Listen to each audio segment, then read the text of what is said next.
Okay, folks, I am going to start off by saying that I'm extremely sorry that we've been gone for so long, but we have finally returned. And we thank y'all so much for the love and support, the questioning, the drilling, the demand of us to return for our weekly Impact Wrestling reviews. Of course, it's not Jay here alongside of the lovely Miranda. Miranda, how are you doing today? I'm doing great. Yes, I mean, a big apologies to everyone that we've been on a little bit of a hiatus, but also so excited to be back. So, Yeah. better late than never. And yeah, I mean, this is we got this. Just getting back into the Yeah. swing of things. Yeah, I think. Look, to be virtually honest with everybody, of course, and I don't want this to sound like a negative thing because it's not. But we both have had personal life changes, which has been for the better. So we're just kind of getting used to these changes. I initially told you all we were going to take a mental break in January. That's the kind of reset for the year, and I think that's just a very adult thing for us to do to make sure our mental health is in check because that's priority over everything. And then there's obviously something else which I'll talk about in a second. But before I go any further, I just want to make sure you all know that although we have not been doing this review, we have been busy with doing wrestling related things. So, of course, the Big Gold Belt podcast is live each and every Thursday at 8 p.m. And Miranda's been doing so much that I'm not going to speak for her. So I'm going to let her definitely plug the socials and the things she's been involved with, because if you're not following her already, then you might want to, so you can be caught up on all the things she's involved with. Yes, I'm still with the chairshot.com, with the Babyface Heel podcast and my own podcast, the Hashtag Miranda Show, both available at the chairshot.com, and luchacentral.com with the Lucha Central Weekly podcast. That drops every Friday, Saturday. But yeah, if you are a Lucha Libre fan, go visit luchacentral.com. And then, of course, wrestling news, analysis, sports, and entertainment at thechairshot.com. And you can follow me, Miranda Morales, at the hashtag Miranda on Instagram and Facebook. Awesome. Also, too, I mean, because, there's some wrestling related things happening in your area. So any news to talk about there? Well, I mean, sorry. As much as I said, yeah, we got this rhythm, we'll get back into it. It takes a second. Jeez. But yes, just me personally, still ring announcing out here in Arizona. Excuse me. You can't just say just ring announcing. You are a ring announcer and backstage reporter. You do the thing. Don't be humble pie here. No, come on now. So yes, ring announcer at Arizona Wrestling Federation. You can catch some of my work at Future Stars of Wrestling FSW in the FSWnetwork.com. Impact Zone Wrestling IZW, where I'm a backstage interviewer. We just had a show this past weekend, and we have another show on May 15th out here in Tempe, Arizona. So yes, as a ring announcer and interviewer, that grind still keeps on going. So feel free to check out Arizona Wrestling Federation, Impact Zone Wrestling, and Future Stars of Wrestling for any of my interviewing and announcing work. Thank you. You look like I caught you off guard. Like I don't know what you're involved with. I'm just making sure the fans know that Miranda hasn't been hiding under a rock, that you've been grinding. And it's definitely worth noting and promoting. So I just want to make sure that you got that out there. We have been, the work with Big Gold Belt Media. I mean, you keep on grinding with the TV show and movie reviews. I mean, you are killing it with some of the best out there. So appreciate you. So, folks, here's the thing. Well, why have we been gone from Impact? Well, the structure of Impact and how they the PR relationship with media outlets such as ourselves has changed. And to be virtually blunt, they stopped providing screeners. So what that means is that we were watching Impact, and if you don't know, Impact is recorded, taped, and so once the episodes come out, they have already been recorded, thus giving us a chance to look at the final production, the televised production, before it airs. So that's what a screener is. It's an early copy, a confidential copy of what the episode is before the night. So we had an opportunity to watch it at a schedule that worked for us. And thus they stopped providing screeners. Nothing personally to us, for sure, just overall for PR.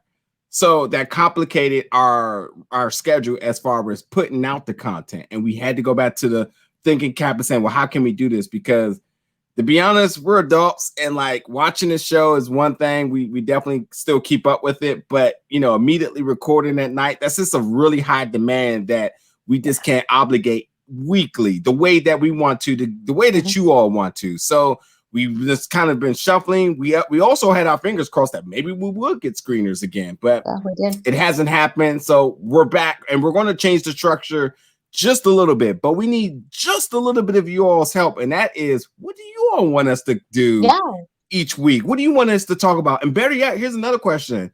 Obviously, Impact comes on Tuesdays. When would you be looking for a review to drop or a discussion to drop? Because while it is going to, highlight things of the show, it ultimately will be a week of Impact talk.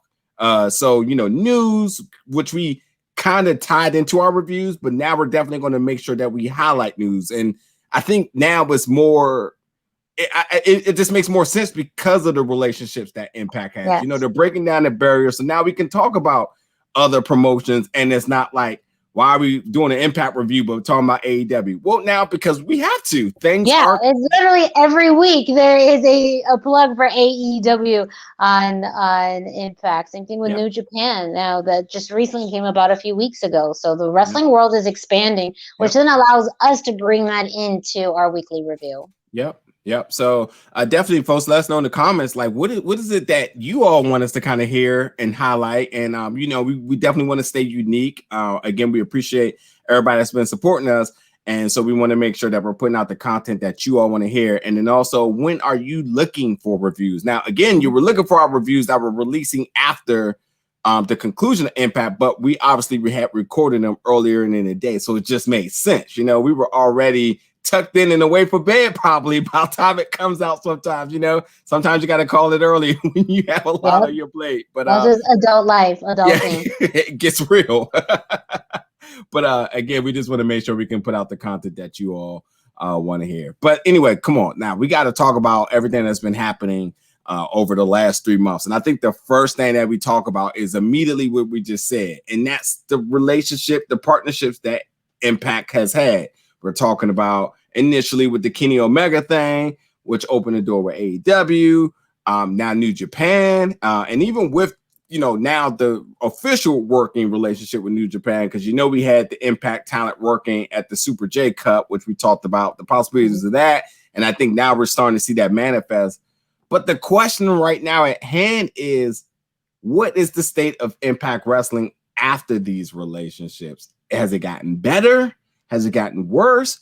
And I hate to even throw this term out here with it, but who's the winners and losers at this? Because this is I've had a lot of thoughts canned up about this, and I had to wait for this show to do so. So I'm gonna hand it off to you first on your thoughts.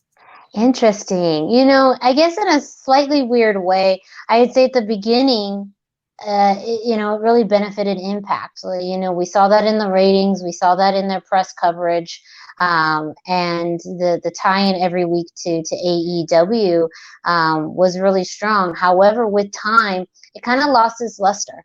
And even now, the big storylines and dynamics that we thought we were going to continue to see have kind of worn off. So I feel like right now it's at a standstill. I don't think it's gotten worse, but it's definitely not gotten better. And I don't feel like in the big picture it's done. It was lightning in a bottle. It captured magic for about 2 weeks. And people stopped caring about it. Really, the only thing that stayed consistent is the presence of the Good Brothers on AEW and also Impact. Like that's pretty much it.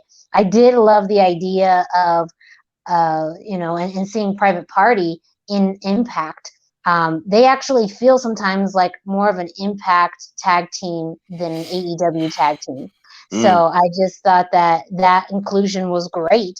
But again, it comes and goes. So I feel like in the long term, it hasn't quite given the results that maybe Impact had hoped for. Okay. Let's go back to Private Party for a second. Now, I like the idea of, Tony Khan doing the weekly paid advertisement, and he was talking about he was scouting tag teams, and clearly he went and got the best team in the Good Brothers, and weekly uses them in storylines and whatnot.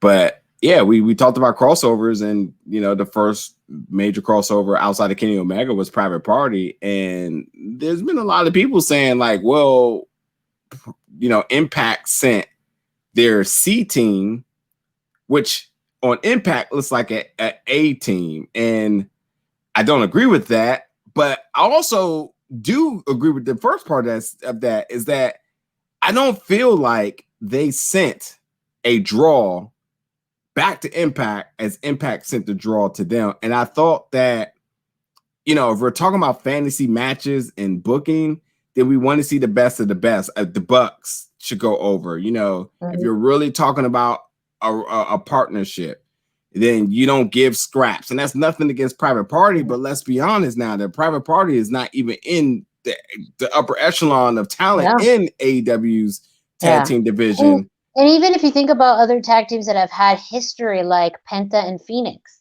LAX, Proud and Powerful, or even a tag team that hasn't had a presence ever, but people fantasy booked it all the time, FTR. Exactly.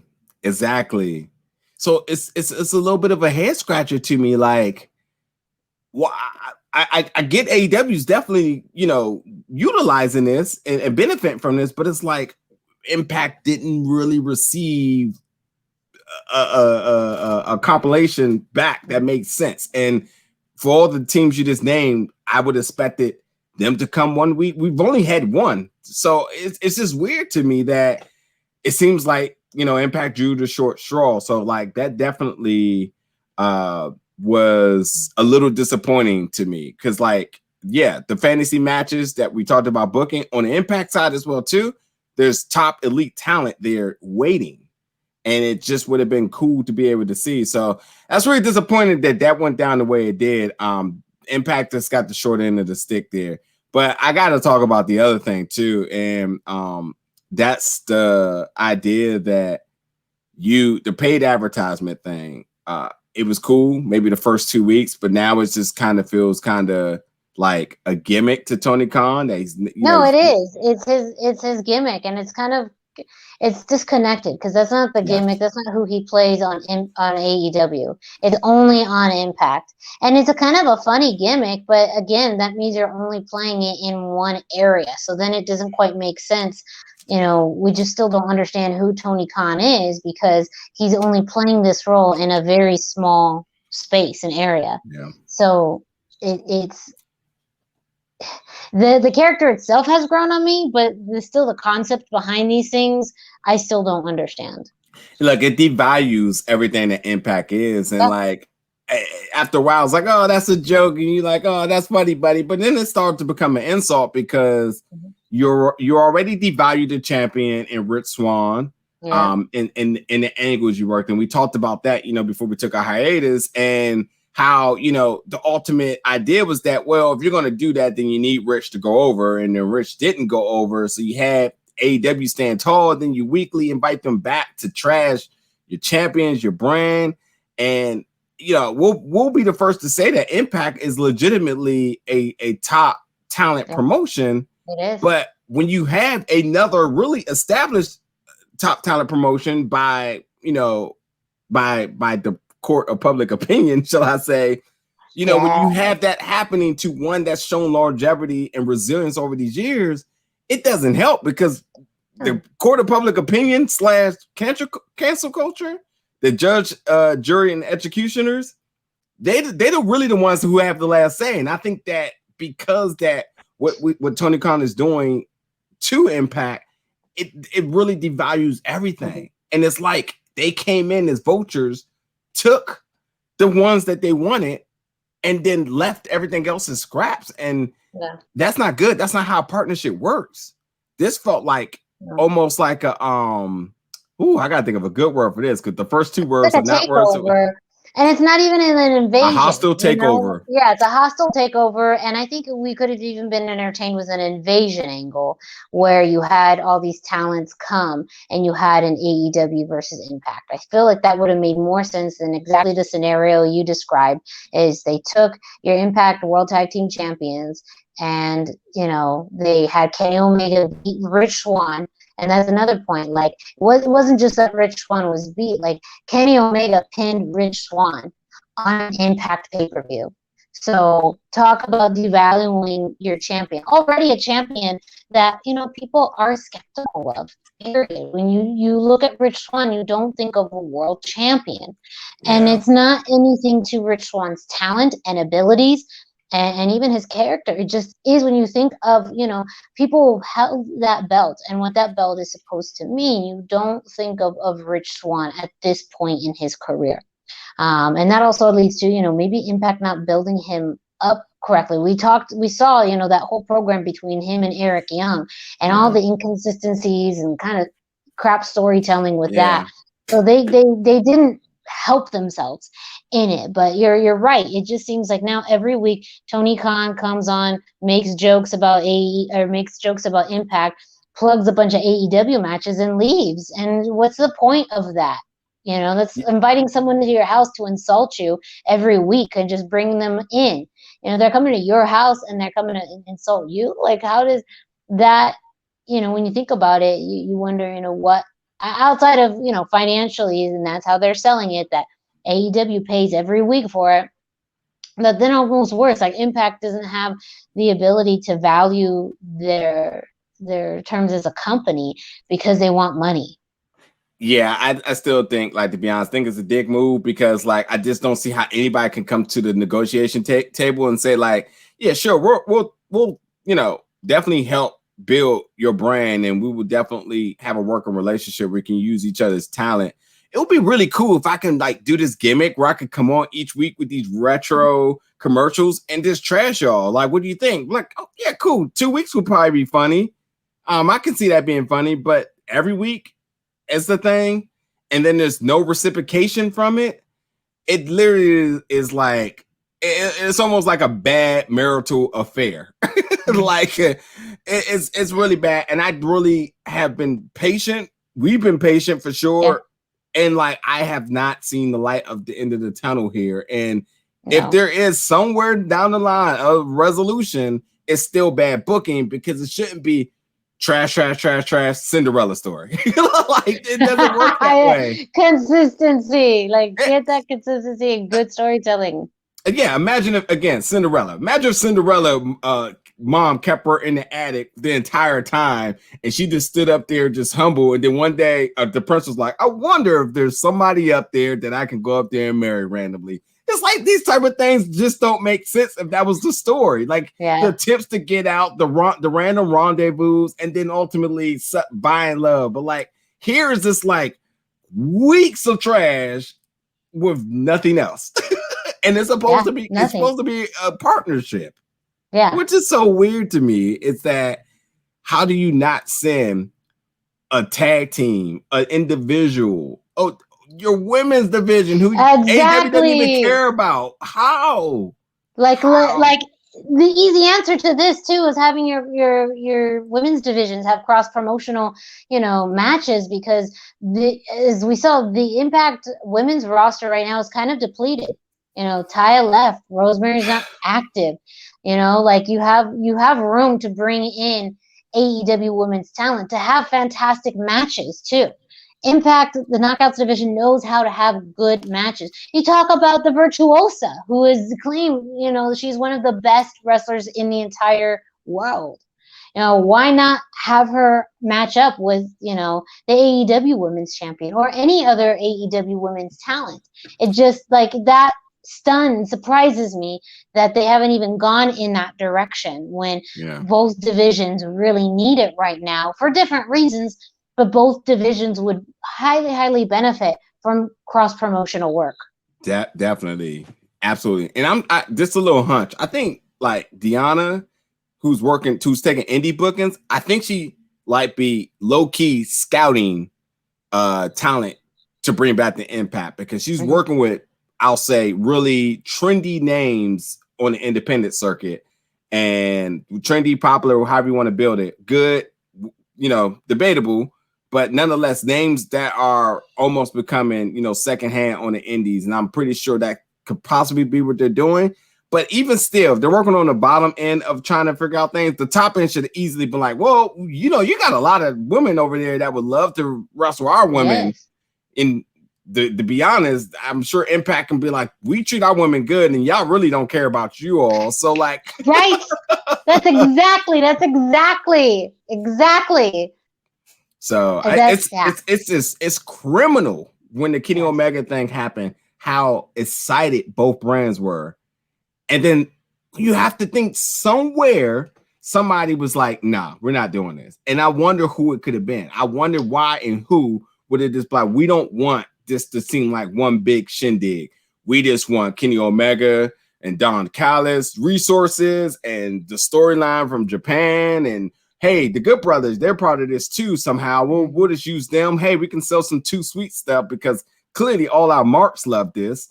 And that's it. To be honest, I like to be 100% honest. It feels like this has all been a love letter to all of the folks who went to Hot Topic to buy all of the Bullet Club shirts. You're not wrong. I think there's been fans and even just people who are active reviewers and even journalists looking at this saying that, it is more of a term that I'm stealing from my good friend Greg DeMarco, of a vanity project for Kenny Omega, that this is a way for him to, be good with his, Bullet Club friends, to beat the Impact World Champion, to have Don Callis as part tie-in, because at the end of the day, who else really benefited? Even bringing in Private Party,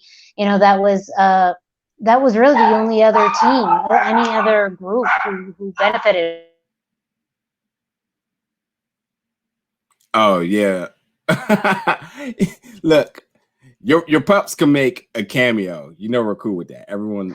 I know they just do what they want, however they want. But go back to my point that I thought it was a great way to bring in another tag team. And you're right, as far as like the grade level, the equivalency level was not there. You're absolutely right. But I also think it was a great way to showcase a newer talent and have them have this opportunity on Impact. And I think, again, if they would have done that with the women's division, if they would have done that with others, who knows how different this could have been, like a true crossover. But it seems like it was just on that one level that this crossover was happening. And then once really they were done with that storyline wise, the rest of it just faded away. There's some bad blood somewhere, because even Rich Swann showing up on AEW would have made sense. Your champions, Moose, who had a hell of an outing with the crossover pay-per-view match. Yes. It just makes sense that there should have been more of a this, but it was more like like you said, like Greg said, it was more of a Kenny Omega saying, I want to hang with my friends. So, hey, can we make this happen, Don? I want to be with them, and let's make it all about me. And also, it benefits you, Don. You are a staple now in professional wrestling again. You are a face behind all the Brainiac stuff you've been doing. And you have to think that if they're marking over each other and all the fans are going to mark over everything they do, then, hey, why not? And who cares about anybody else? Because, that seems like that's good for business, which is just, again, criminal. It is criminal. It really do pisses me off, because it's not that it's nothing but the idea that seeing the talent get excited for the opportunities, and it never manifests to anything because it was self-driven on one person's storyline. And yes, Kenny Omega coming to Impact has been detrimental to everybody but him. That's where I'm going at with that. That's exactly how I'm going with that. I want to ask you a few other things really quickly before we kind of come up on our time, so you can kind of respond to all of these however you want. Number one, Moose, somebody we've been high on. We just talked about that outing that he absolutely was the best part of that match. His championship reign is official now. Yes, it is. Thoughts about that is the first thing. The next thing is, of all the talent that left Impact, who was the biggest one that hurt them the most? And then the third thing is Impact on Access TV is on Tuesday nights, which is now being rumored to be a landing spot to NXT, moving from Wednesday to Tuesday. Impact has just drawn in their lowest rating of the year, I think it was. I don't know, but they just drew in a very low rating, whether it's the year or forever, whatever it might have been. Yeah. Last week. Now that they got competition on Tuesday, what are your thoughts? So give me your all-around thoughts on those three things. Yes. So going to the first one, Moose's reign now being officially recognized. Now that I could see, that's good long-term storytelling. You know, that was the big thing over the summer, that Moose had this championship that was inactive, not recognized, and he made it. He made this beat because of his, you know, not only just what he believed, but just really his dominance throughout the roster, and really riling Rich Swann up to the point where Rich Swann said, yeah, make it recognized, let's do this. So I feel like this has been a really great way to draw out this TNA Heavyweight Championship storyline, or to something that didn't make any sense at first, to now it's an integral part of how Moose got to the position that he is today, and how successful and he's been, and how he's really taken this ball and ran with it. So I'm a fan of this. I don't think it hurts at all the company, because anyways, people still call it TNA. So I mean, like, literally nobody, like, is not hurting anybody that it's now quote unquote recognized as a title belt. Yeah. As far as who from Impact leaving made the biggest kind of impact, I mean, like, Impact hole. Impact hole. I mean, I'm very biased, but I have to say Taya. Taya leaving, for me, was very big. It was a huge, you know, hole in the knockouts division, as someone who was a leader and had one, you know, the longest knockouts title reign in history. I think that, again, that really depleted the knockouts division. I feel like that is something it's going to take a while to fill. Now they brought out ODB back, but even then, it's not the same. And still having that leader and kind of that legend there, but it's absolutely not the same. But also, I just have to say, though, the Treehouse, I mean, their turn in NXT as MSK has been a masterpiece. Like, I hated to see the Treehouse go, because, you know, when they move over, you never know what's going to happen with talent when they move to you know, WWE or NXT in this case. But they've had such a phenomenal run in the Dusty Tag Team Classic, and they've really been able to showcase how amazing they are in the ring. So it shows that they needed to leave. Like, it just, you know, I'm sure on all levels, you know, Taya as well, like, you know, this is now her opportunity to work with some of the best women in all of pro wrestling, in the best women's division of all of pro wrestling. So it's signs that it was time for them to leave, that they're going to have these great opportunities. But, you know, it also shows that maybe Impact didn't utilize them in the best ways. Whoa, something you said the best women's division of all of professional wrestling. Not too long ago, that was Impact. Is this a definitive answer now with the movie of Taya? I mean, I'm not saying you're not wrong, but I think, like, Taya moving makes it undisputable now. Yes. Yeah, I mean, it's hard to say no. I mean, again, you know, you look at the roster, and even some of the matches they've had so far, like, they just hasn't been at the same caliber, you know, in quite some time. And I feel like they're a little bit lost in their storytelling. So yeah, it's hard to deny. I mean, Impact's women's roster is so good, though. Like, they are, you know, very, very talented, and I would say right underneath when you're looking at other types of rosters in North America. Yeah. They're right under, and for Impact, that's great. That's a huge accomplishment. Yeah. But it's hard to deny NXT. It really is. You know, the stage that the women's are set in, you know, the diversity of talent as well. I mean, she's going to bring a style of wrestling and her background in Lucha Libre that you don't see in NXT very much outside of Io Shirai. So, and even then, just thinking about an Io Shirai versus Ty Valkyrie, like that's a takeover worthy match. Period. Agreed. Agreed. Yes. Agreed. So, what was your final? So, you have one more question, and I got distracted.